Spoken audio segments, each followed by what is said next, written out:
Scarlett Johansson sues Disney over Black Widow streaming release. Scarlett Johansson is suing Disney for breach of contract after it streamed her superhero film Black Widow at the same time as its cinema release. The film set a box office record for the COVID-19 pandemic, grossing $218 and $157 in its first weekend. But box office receipts then fell sharply, and Ms Johansson argues she was deprived of potential earnings. In response, Disney said it had fully complied with her contract and that her case had no merit whatsoever. Ms Johansson said she was promised by Marvel Studios, which is owned by Disney, that Black Widow would be a theatrical release. She said she had understood this to mean a window of time would pass before it would be streamed, a period that has traditionally lasted 90 days. During the pandemic, a number of Hollywood studios opted to bypass cinemas, many of which had been closed, and released their films online instead. Now that most cinemas have reopened,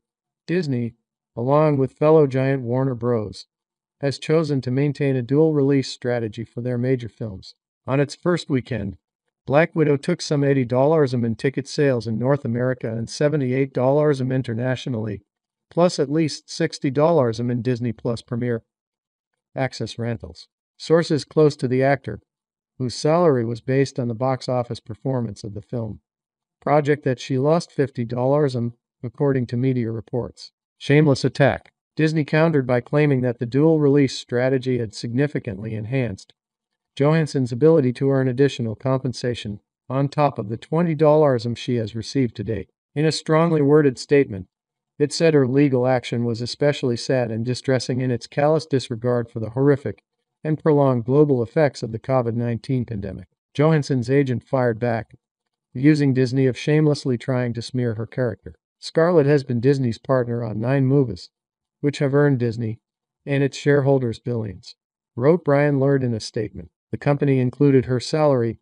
in their press statement in an attempt to weaponize her success as an artist and businesswoman, as if that were something she should be ashamed of. Disney's direct attack on her character and all else they implied is beneath the company that many of us in the creative community have worked with successfully for decades. A real bait and switch. Before the pandemic, Hollywood film fans would typically have to watch new releases exclusively at the cinema or wait 3 months to have them streamed to their devices.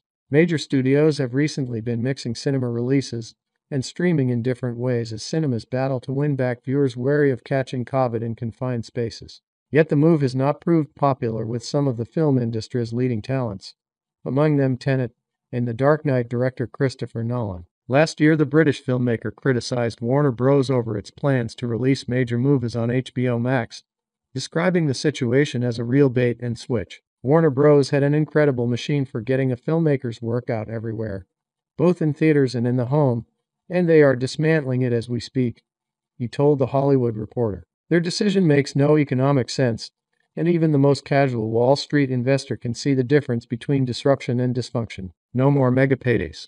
Matt Mueller, editor of industry publication Screen Daily, said he expected the dispute would be resolved behind closed doors before it reached a courtroom. It's surprising that Disney let it get to this stage, given Warner Bros. Was able to negotiate with the talent that it irked when it made the decision to go day and date between cinemas and HBO Max for its 2021 titles, he told BBC News.